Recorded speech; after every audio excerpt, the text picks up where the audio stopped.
the quiet to the crazy, all the high tide, all the level. If it's tears, if it's dancing in a thrift store, how you turn all this living into something worthwhile. Every single heartbeat, every breath we get to do, every moment to moment is a blessing spent with you.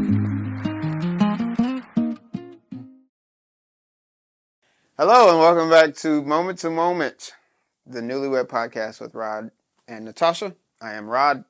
And I am Natasha. And we are newlyweds. We are, 8 months? 9 months?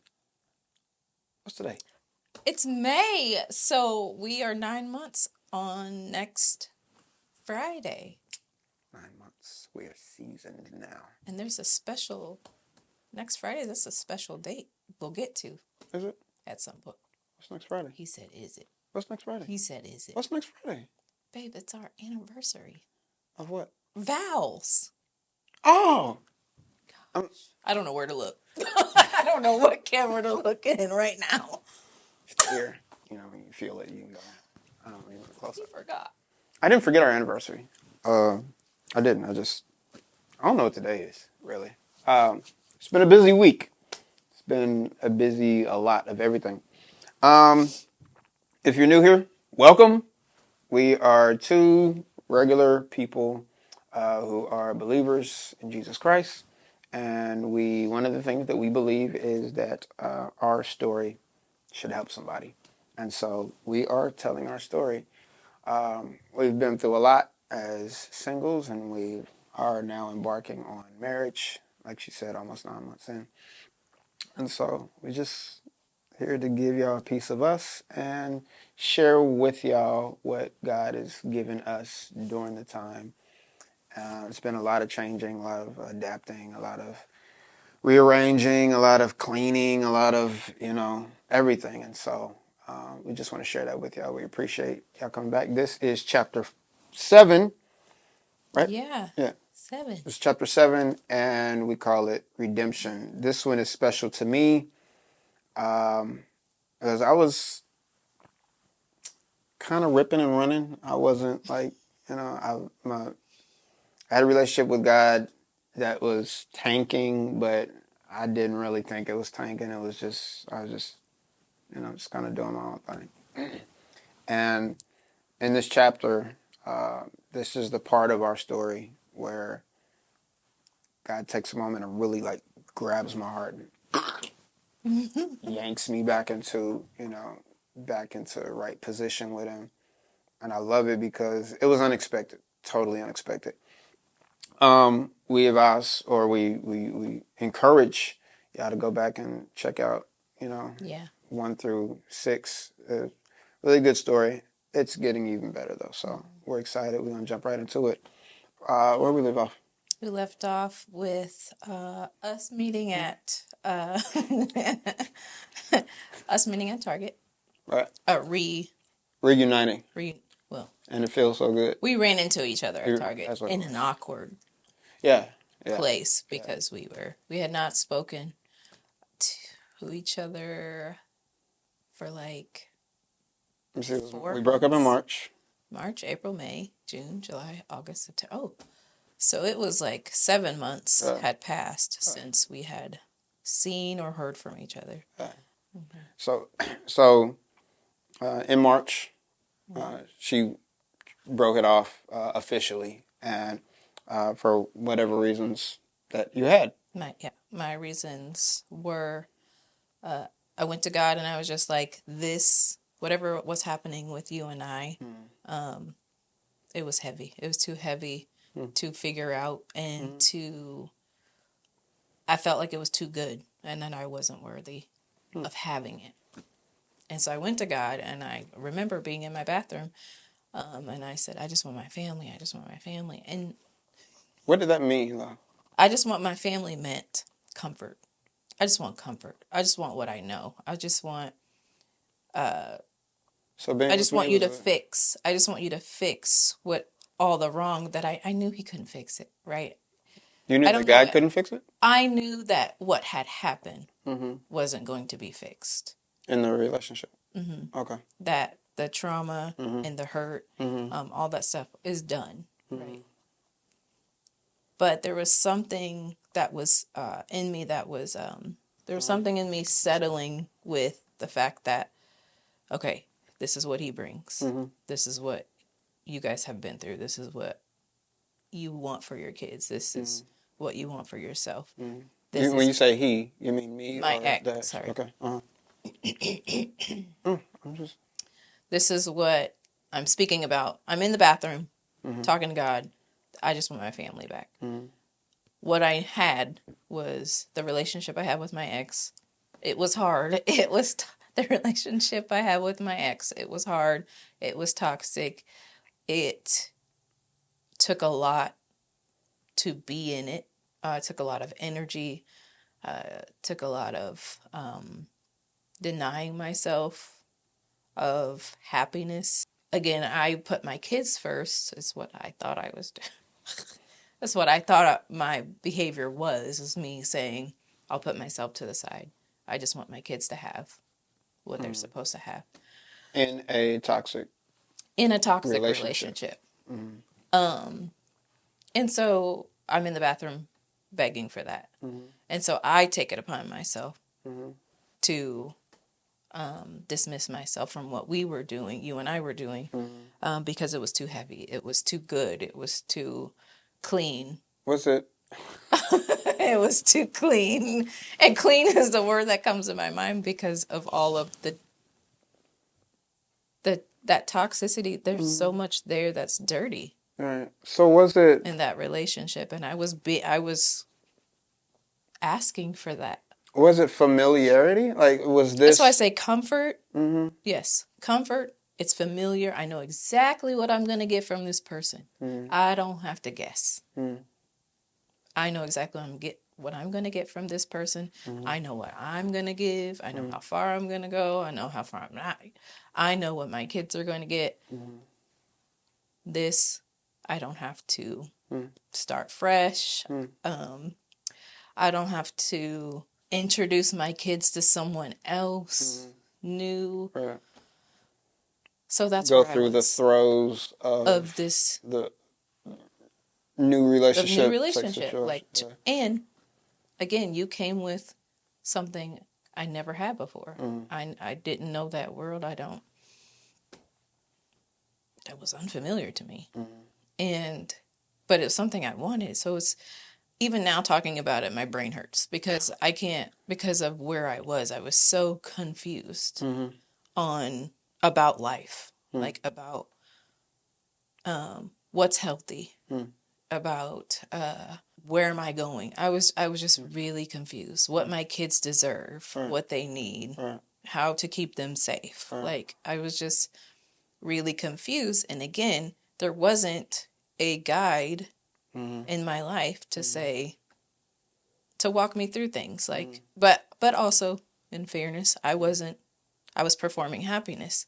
So really, people are looking like, oh, she's so good. they didn't know to even reach out. No, she's probably good. She's an adult. She's got it. Right. She'll go through this, but she'll she'll be fine. Right.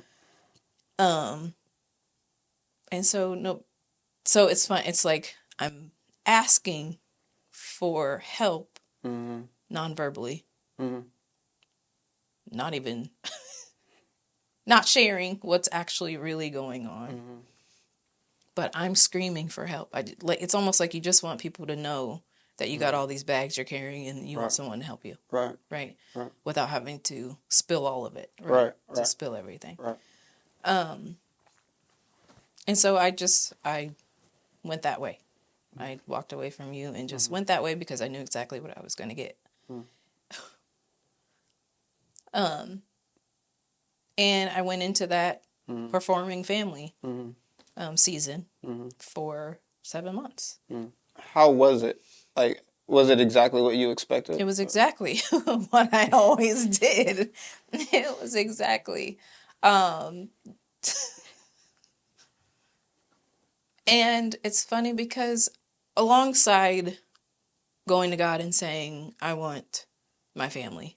I want this. I want that. Knowing what I'm asking for.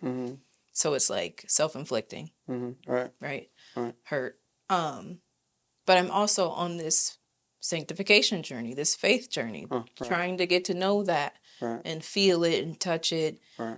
and do it. So at the same time, I'm trying to make this person.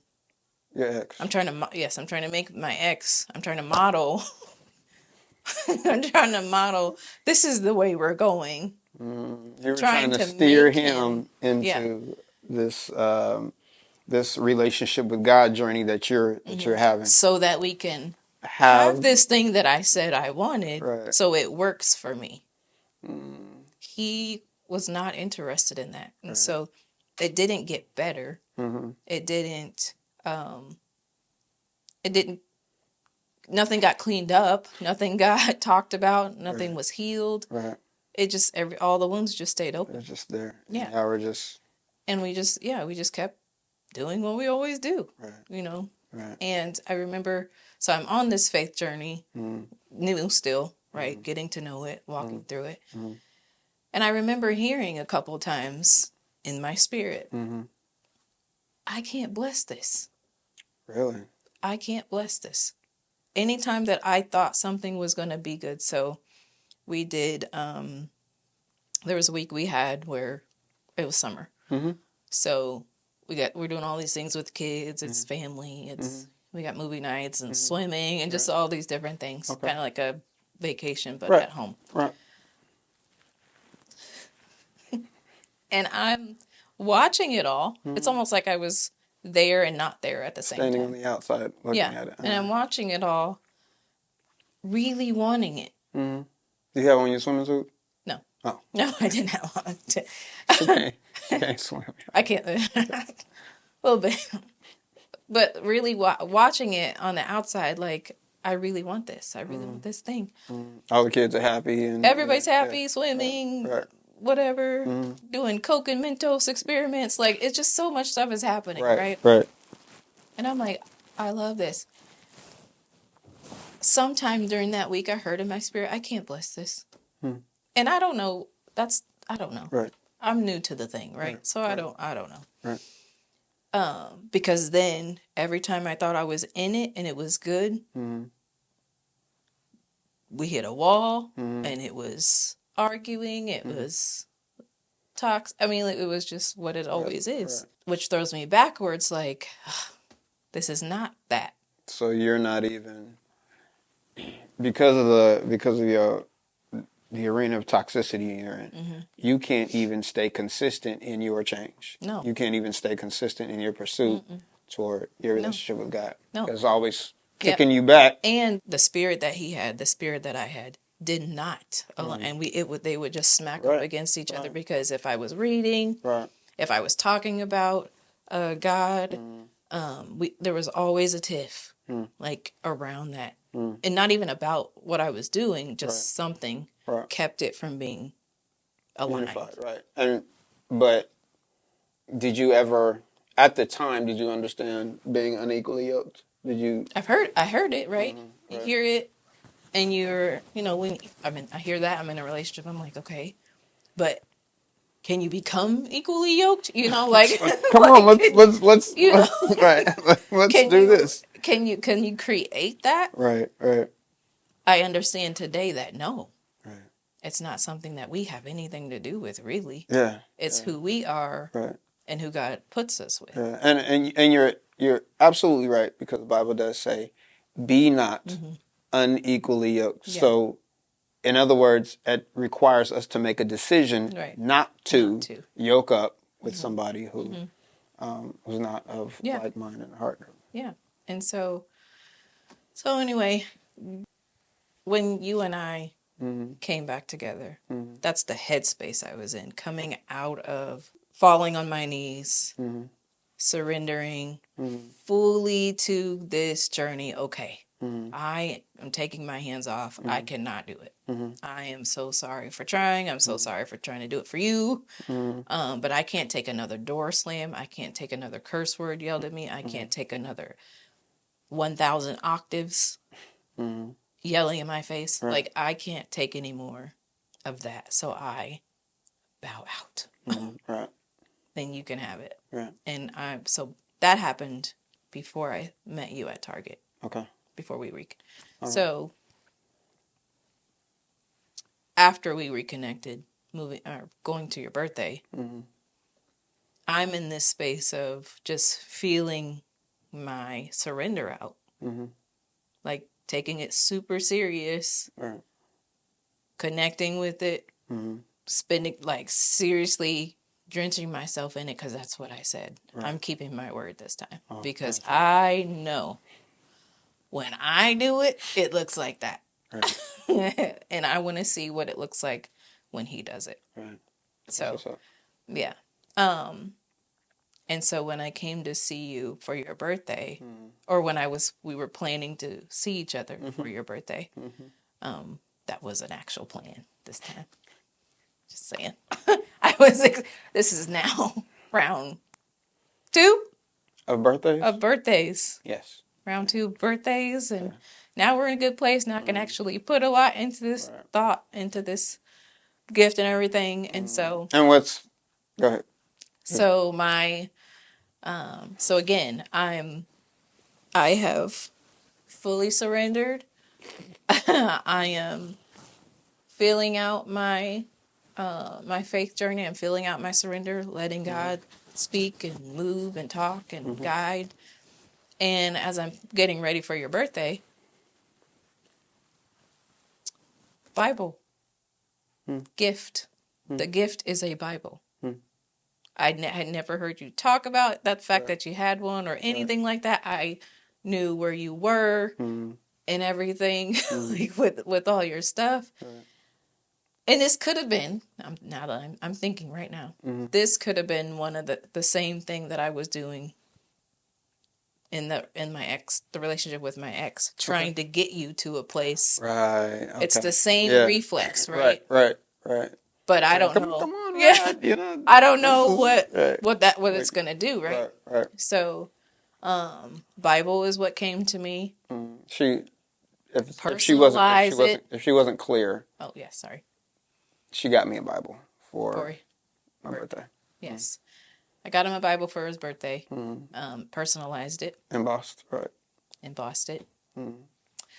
And I was so excited to give it to you. I wrote a note to put on the inside of it that just spoke about friendship. It just spoke that I just love our friendship. Whatever happens, that's up to God. Right. But I love our friendship. Right. And so, and I think I was also feeling really grateful that you were accepting me back in your space. I accepted her a lot, and it was like 5. I was like 5th time, something like that. This girl, she was, and so my mom was right. When it was, when she said you had some indecision and stuff, was she so was like, right. yo, back up. She was trying to protect me the whole time. She was. Thanks, mama. She was. Yeah. Yeah, she knew it. Yeah, she did. And so I remember you asked me if you could come see me for my birthday. And this is the 2nd year in a row. I don't know how this happens, but my friend from out of town, me and her, we're still back and forth. We're back and forth, and because me and her are back and forth, everybody knows about each other, right? And before me and her broke up in March, I went to go see my friend in January. And I was doing my own thing, so we was fornicating and everything.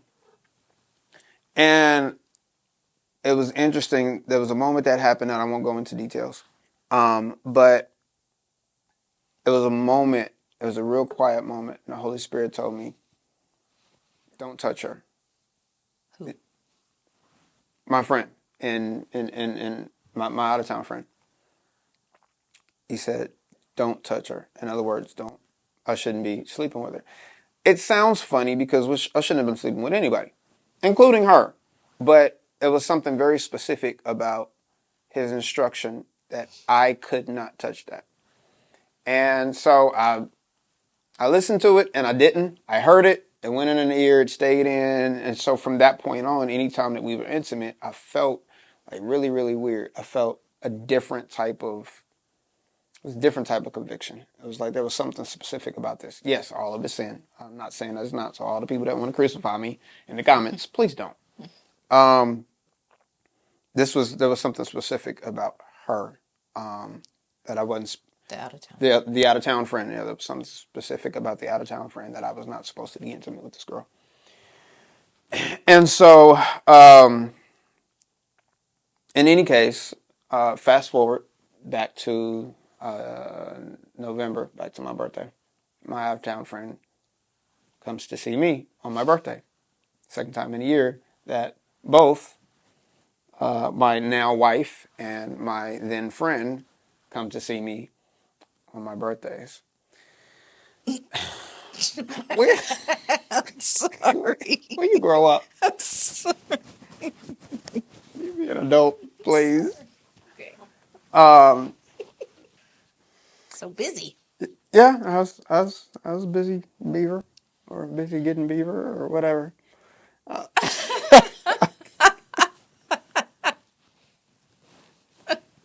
Sorry, that. So in any case, she comes to see me on my birthday, and she cooks dinner for me. Yeah, we had Alfredo. Yeah, we had Alfredo, and matter of fact, I still got videos Yes. of that moment. She makes dinner for me, and she gives me a card. I think you had a balloon, and I think you had. That's funny, you bought me another balloon.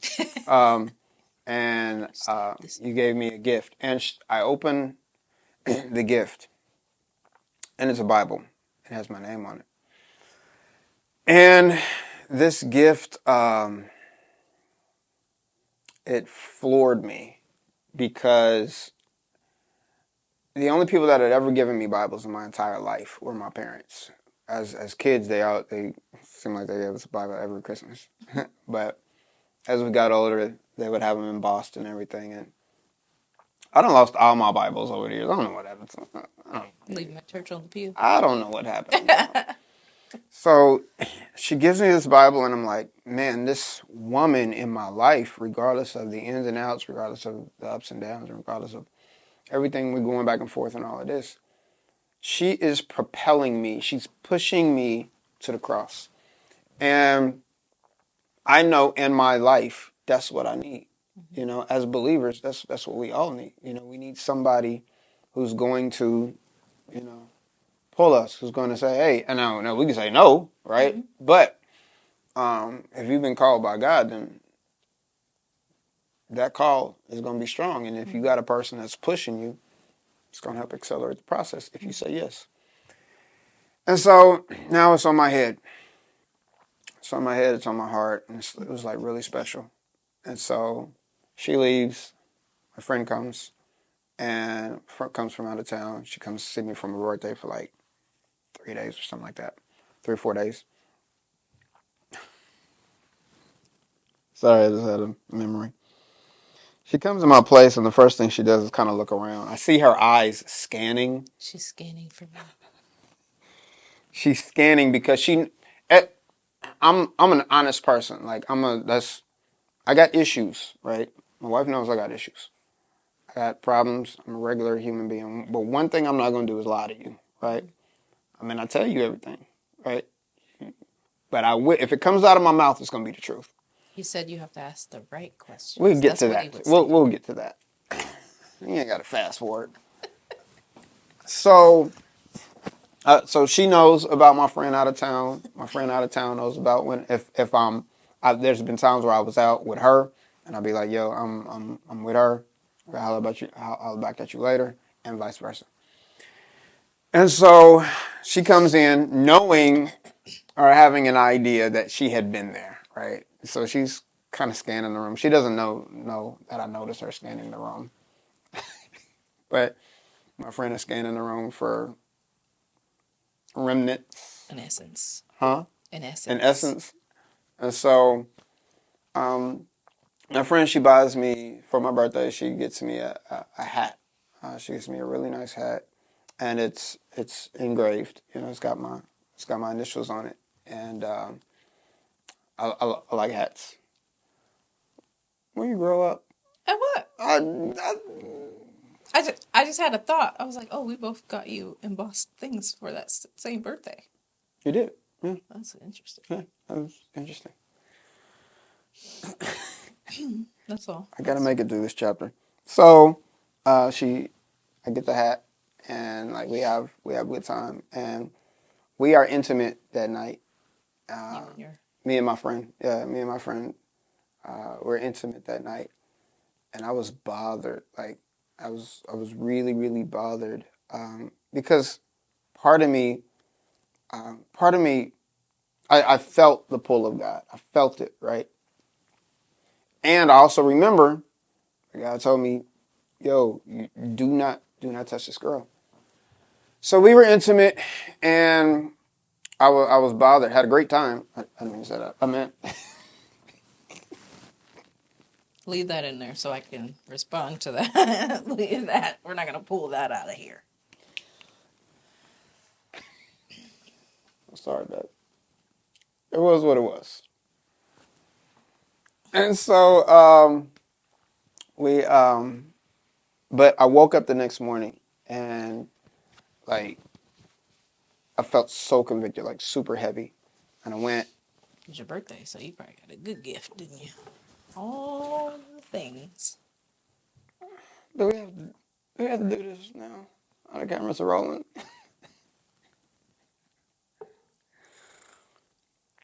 I had a great birthday. I had a great birthday. Moving on. I kneel down first thing in the morning. I'm praying because I'm like, God, I don't know what to do, right? I really like this girl in this other city. I really like her for a lot of different reasons. But she lived out of town. And then I have this girl that I really, really like her because I've always liked her. I just like what she looked like, you know. But there was something different about her. But then there was some mistrust there, you know. She kept going back and forth. I wouldn't make up her mind. She was always sad. So I'm sorry. it was just a lot. She's had a lot going on, and a lot going for herself. She just didn't know. Sorry. she had an amazing amount going for her. I didn't know. Neither one of us know what she had going for herself. In any case, I prayed the next morning, and she was there for 2 more days, and I refused to be intimate the rest of the time. Did not.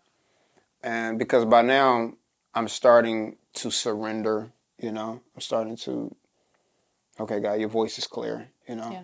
This is what it is. Now, there was a day somewhere on between my birthday and like the early December, she had come over and we were sitting down, we were talking. And the Holy Spirit told me, or let me say, I heard a voice that said, that's your wife. And I can still see where I'm sitting at now. I'm staring at her, staring at the side of her face. She doesn't know I'm looking at her, but she's talking, you know, just yakety yakking, just jibber jabbering all day long. Jibber jabber. About Jibber jabber. about whatever she's talking about. I have no idea what she was talking about. But it's like she went silent and I heard, that's your wife. You're going to marry her. Now, mind you, I've been married twice. I've never, ever heard anything that said this was my wife. Never. Never. That was always something I decided. That was always something I chose. And then I pray about it and say, God, come along with my plans, right? And so I was, you know, when I heard it, I was like, I don't know how to take it, right? I was like, really? I'm gonna marry her? I'm gonna marry her? And I was like, okay, whatever. You know, just say whatever. But I knew you had to pass the mom test, you know. I knew you had to pass that my mama. Oh, your mom. Yeah, Right. yeah. I knew you had to pass the mom test. Yeah. Yeah, first. So Yeah. I just heard it and I was like, okay, well maybe it is, maybe it ain't. I'll just, you know, roll with it or whatever. And so we start, me and her, that her giving me the gift of the Bible, that really began to stir something in me. And so my friend leaves, and throughout that time, between my birthday, the 20th of November, and December, we start communicating. A lot more, yeah. A lot more, A lot yeah. more. We started getting closer in our conversations and learning more about each other. I was sharing more about what I felt God, whatever I felt about God. We would talk about it. I would share that. I decided in October that I would get baptized. I was baptized when I was 8 as a child because I was told to get baptized. And I didn't, that's where it stopped. It just, you guys are going to get baptized. We got dressed for it. We got dunked. We came out. And that was all. Right. So when I was sitting in service, when they announced the baptisms were going to be New Year's Eve, I heard, that's it. And it's such a weird feeling. Getting directives in your spirit is it's such an interesting experience. Yeah. It's because you know what's you and you know what's not you. Right. Right. You know yourself. Right. So I'm sitting in service, I hear that and I'm like, oh, right. That's happening. That's what we're doing. Because remember, I surrender. I fell on my face. I was like, here you go. You can have it. Right. Fully. So I hear I'm getting baptized. And so I shared that with you. Yeah. And shortly after I shared that with you, your parents had a Christmas party at their church. Okay. Yeah. And you invited me to that. And so that's when I got my first opportunity to come face to face with the mom who told her son to step away. Yes. And there was something in me, I was so excited about it. I don't know why. I have no idea. I was nervous, of course. Right. But you didn't seem like it, though. I was nervous because it's mom and her, it's mom and dad, it's parents. But before then, we were a couple by then, right? No, not yet. You hadn't asked me yet. The party was December 6th, I believe. Oh, okay. It was early in the year. Okay. They had an early Christmas party. Okay. And then Blue Fox was in that too. Yeah. That's right, because we had a little issue. Yeah. Yeah, so many things. Oh my God. I don't even remember the issue with Blue Fox. I don't either, but I remember what happened. I remember you getting in my car when I got there because we met there. I remember you coming and getting in the car because you asked me. We had paused and I'm at Starbucks with Zeno. And she's going on and on about her stuff. And my phone is like right next to me. You text it and I looked at it and it said, will you go with me to the Blue Fox? I rolled my eyes and kept talking to Zeno. And she was like, what? And I was like, then I went on and told my stuff to her. Oh, okay. But yes, we met there. Okay. At the Christmas party, really excited about it, but also sort of nervous. But I had gotten myself to a point just, growing, that going into spaces that I didn't know was becoming easier. And so, because I didn't know any of those people, I just knew it was a church thing and I would be okay. Right. And so it was a really fun Christmas party. We sat down to, so his parents were there. They walked in. I was so excited. I don't know. I was so excited to meet them. His dad comes in first. You introduced me to your dad. And then Ma is like, I'm like waiting for this moment because I'm waiting for her to come in because she hadn't come in yet. She hadn't come in the door yet. And so she finally comes in the door. You introduced me to her. Then they go on talking to their people and mingling and things. And then you and I sat at a different table. Right? Yeah, you and I sat down at a table with other people and we were doing our thing, mingling and stuff. And then I just took it upon myself to get up and go sit with your mom. With your mom and dad. And they were there by themselves at their table. And I looked over and I was like, yep, this is it. Heard something say, go over there. Because listen, that is not something that I would do without support. And that's probably that's probably That's not. that's probably why I was so shocked because I knew that you're not a like No. you're not a like big people person and be in a space that's unfamiliar and just jumping up and meeting people or talking to people that you ain't never met before. Right. So I'm grabbing a salad or something. I sit down. I look at my I look at my food and then I look up and she's already out of her seat. She's walking over and I was like, what is she doing? And I'm sitting up, where's she going? She's walking over there and she sits down with my parents. I was like, no, Like closes in on you. yeah. Like the whole Spike Lee, visual thing because it was, I guess because I didn't, I didn't know what to expect. I didn't know. I didn't I either. That's knew the I thing. knew my parents, and they're not evil people or mean people or anything like that. But I didn't know what you were gonna say. I didn't know what they were gonna say. I just wanted to control the narrative. I wanted to, just Yeah. her. I wanted to be in Yeah. between Yeah. that situation. And you got up and you took that power away from me. Yeah, I did. And I didn't know what to expect either. I Yeah. just know I had my perspective, right? Uh-huh. I just know that I had what you had shared with me about the picture. Mm-hmm. I know that I had my response to that, Mm-hmm. right? Right. I also know that your parents had been with me Mm-hmm.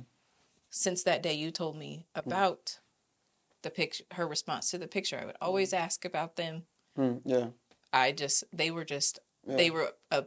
they were people that I was getting really excited about meeting all of that time. Right. And so my opportunity came and I was just like, And you wasn't gonna wait on me. I was not, I just was so excited. So I sat down. I had this interesting amount of confidence in myself when I sat down with them. Like, no fear. Like, and I love you. I love she his mom mistaked me for his friend out of town. And she said, "So how did you get to this city?" Yes. And so they're both asking questions like how we met, and how we know each other because she's assuming that I live in another state. Right. And She said, "What took you out there?" yeah. And so I was like, no, You said, "That's not me." yeah, I was like, no, that's not me. We met in high school actually. And I gave her a little bit of summary about that, and then they started asking me just like personal questions, like the what I do question, what do you do questions. My mom said in response, she told me, she said, as soon as she says, so how did you, if you started here, how did you, what led you out to that state? And she says, my wife says, that's not me. And then my mom says, I really love my son, and we're close, but we don't always talk all the time, so he doesn't fill me in on. So Yes, she did say she that. completely thought she was this other girl because, mind you, you also are the one that I was told to back away from. Yeah. So she's thinking we're still backed away. So she has her place, right. Her She has perception, her and all the perception, things right. that she has been told Right. about me. I have what I was told, right, and the experiences and I have. never, right, I never filled the them person in. that would like to control the narrative, never filled in the story. So it was just it was fun. It was a cool moment. And so after the party, a couple of days later is when you asked me. Yeah. What time is it? What time? Okay, so share time. So I asked you at her. Yeah, you came to visit. Yeah, I came to visit at her place. Table talk, I think. Yeah. He was up cooking. No, it was late. Yeah, it was, but you were making something because I was sitting on the counter. Oh, right. I was sitting on the counter. She had met my parents. My parents, they really liked her and everything. And I was like, yeah, man, I think this is what I want. I got this voice in my head that says, you're going to marry this girl. This is your wife. And so I'm like, I'm just go for it. So I asked her to be my girl, and so this would be the second time that you and I have tried this relationship. And your response was, I asked him, is there anything left in your heart for someone else? And I actually have my finger touching his heart. "That's right, you did." Is there That's right, you anything did. left in your heart for someone else? And the reason I asked that is because, like he said, he always would feel he always would tell me when you were messing with somebody or you had some encounters with somebody, and at this time there was a second person, so it's no longer just the out of town friend. There's another person that has been added to the story. You ain't gotta make me sound like, oh. I'm not. It was just there's another person that had been added to the story, and I knew about this person. I had some stories that he had deposited. So the question, came from that place, because I know that humans Right. that we don't fully detach. Right. I know that. Yeah. I'm in a position where I'm not fully detached. Right. As he's asking me the question. I know where I'm sitting. Mm-hmm. So I ask him the question because I know where I'm sitting. Mm-hmm. And his response was no. Yeah, I was clean. I was clear. I knew that you was what I wanted, and so um, so she says, "Are you sure?" And I'm like, "Yeah." I said, "This is what I want." And so we start our relationship, and 3 days later. 3 days later. What's that? so day 1 goes, day 2 goes, day 3 goes. Now, if y'all go back to chapter 6, I mentioned a model that I had been communicating with and started getting involved with because she was, I was shooting her to gain bigger portfolio. Is a boudoir model, and I liked her. I like things about her. Let me say that I like things about her, but then there was certain things that I absolutely did not like about her. So I honestly knew that this person was not for me. I was just kind of 304 in it out, a little bit, And so I was engaging. I had been engaging with this woman. I had been engaging with this woman, and I had been engaging with my friend out of town. And so I told the model that, yo, I'm in a relationship now, and so I can't, we got to part ways or whatever. Can't play with you anymore. Why don't you grow up? Why don't you grow up? Sorry. So she's frustrated. She's frustrated because she was like, you didn't give me. Yeah, Model. The model. She's really frustrated because she was like, you didn't give us a chance. And I'm like, man, you don't even believe in Jesus. Like, you don't even believe Jesus exists. So I'm like, how would we start there? And she was a smoker and all of that, and that wasn't my thing. And I'm not here to change anybody. I'm tell you don't smoke. That's you. Right, that's what I would do. What, tell them don't smoke? That was my thing. For sure. Right. So 3 days later, she says, well, she said, can I come say goodbye?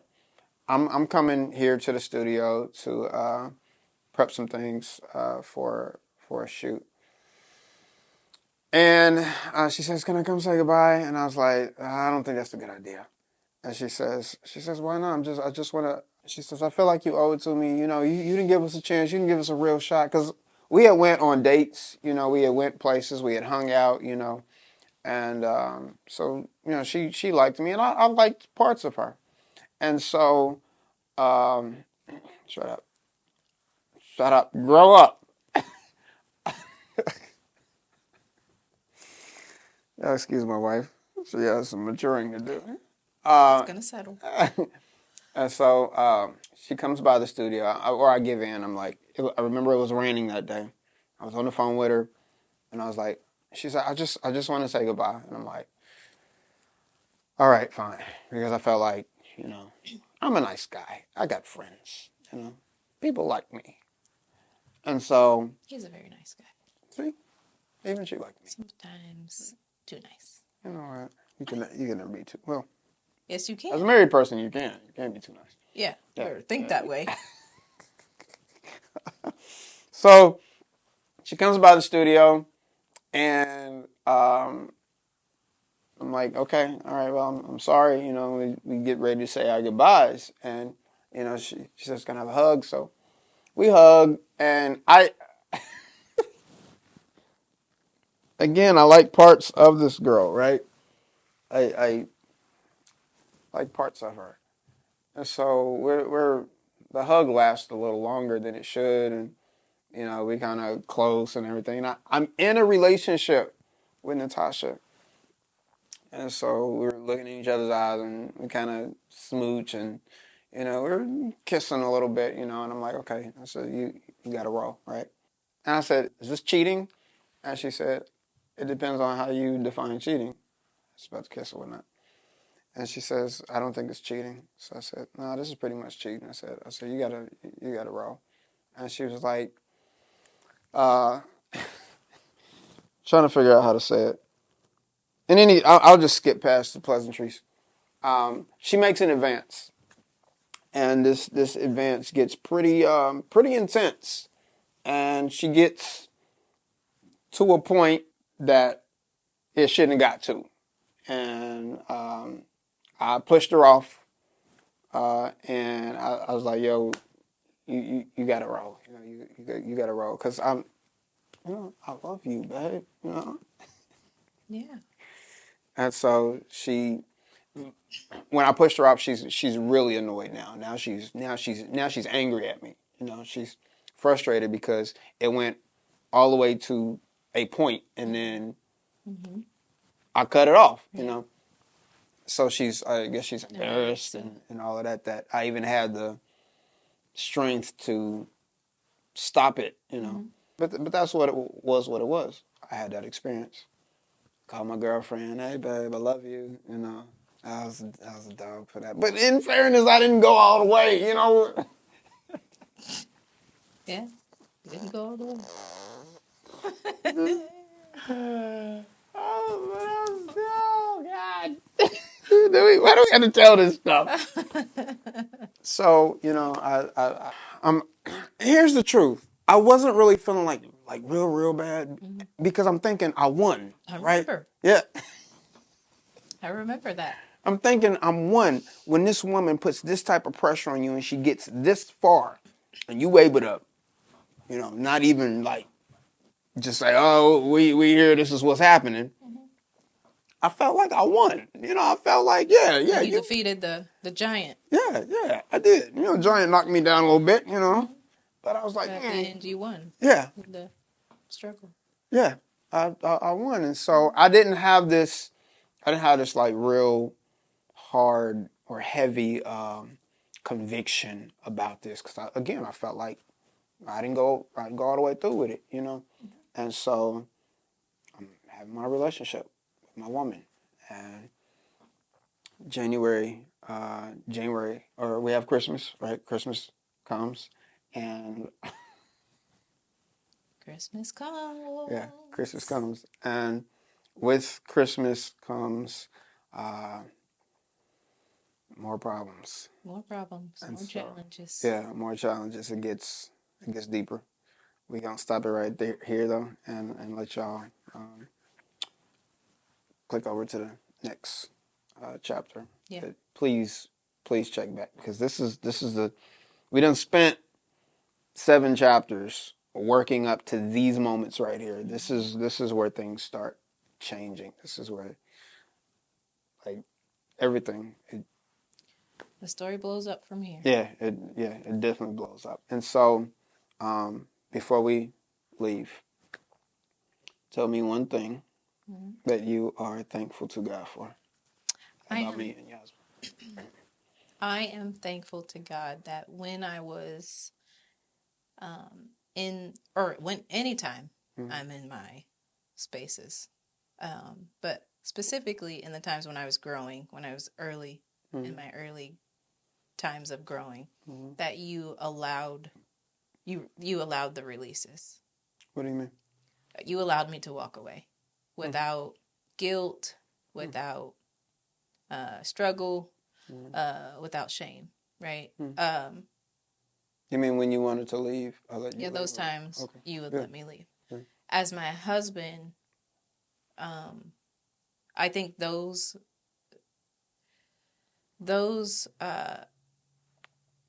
that careful response that you displayed in those times helps for now.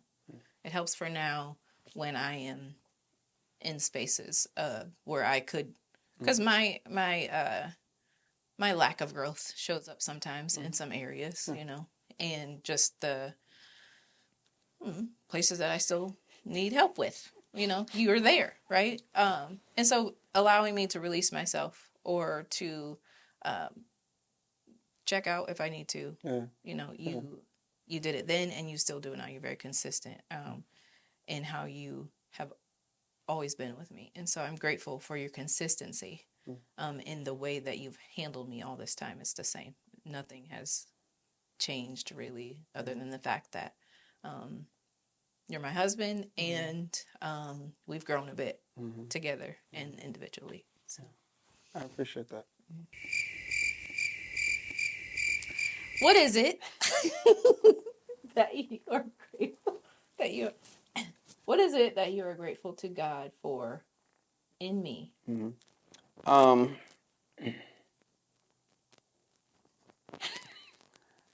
sorry, I'm going through my Rolodex of things, and so I'm not going to pick the card that I picked up. I laughed and I said I'll put it back. Yeah, I'll say that for another time. Give me a second. I'm grateful for your strive to be humble. Humility is not most people's strong suit. It takes a lot, right, to be humble. It takes a lot to be low. It takes a lot to not go to 80. Yeah, it takes a not. It takes a lot to not to take accountability. It takes a lot to acknowledge when you're wrong. It takes a lot to. And I remember the first time you did that, and prior to that, prior to you ever doing that, I had never seen that character in you. Since then, since you allowed yourself to be humble, allowed yourself to take accountability and just take it, Since then, I've always seen you continue to grow in that aspect. Baby, let me tell you, that is attractive. Like, your ability to be humble is so beautiful. It's finer than you are physically. And you fine. You fine as frog hair. Thank you. You're welcome. But to see you abase yourself. Because arrogance is a very ugly. You ever find somebody that knows they fine, you know what I'm saying, and carries themselves like they got it all. They don't look sparkly anymore, you know. But a person that's lowly, a person that's meek, a person that's humble, that's you. That's you. Even in the what I love about it, you're not a over the top arrogant person anyway. But in those places where we want to get puffy chested or indignant about something, especially if you're wrong, then somewhere over time you've managed to, babe, I'm sorry, I didn't blah blah blah blah blah blah, and that makes me want to tackle you and just do all manner of marital things to you. Yeah. I tackle you too. Back. Come on with it. Come on with it. tackle you back. Let's turn these cameras off and tackle each other. I appreciate that. Yeah. It is really difficult to be humble. I'm going to say that I didn't start really honing in to humility until I started feeling not embarrassed, but like shameful about my responses and wanting to do something different. Yeah. Wanting to show that, because I get compliments all the time about the type of person I am and how I am with other people and interacting with children and their families and things like that. All the time. People kind of put me up here in some time, in some spaces. And I don't, and it's really hard to say, yeah. Yeah. Right. Yeah. Right. I got it. It's because I know my things. Right. Right. I know the places I've been. I know my struggles. I know my dirt. Right. And so it really is challenging, and it makes my heart happy that that's something that attracts you, one, and two, that you can actually see me growing there. Yeah. Because we'll plant a seed and we water it, but we don't get to get to see the timing in the plant. Right. We just see one day it's there. Yeah. Yeah. It's a bud here. It's a flower there.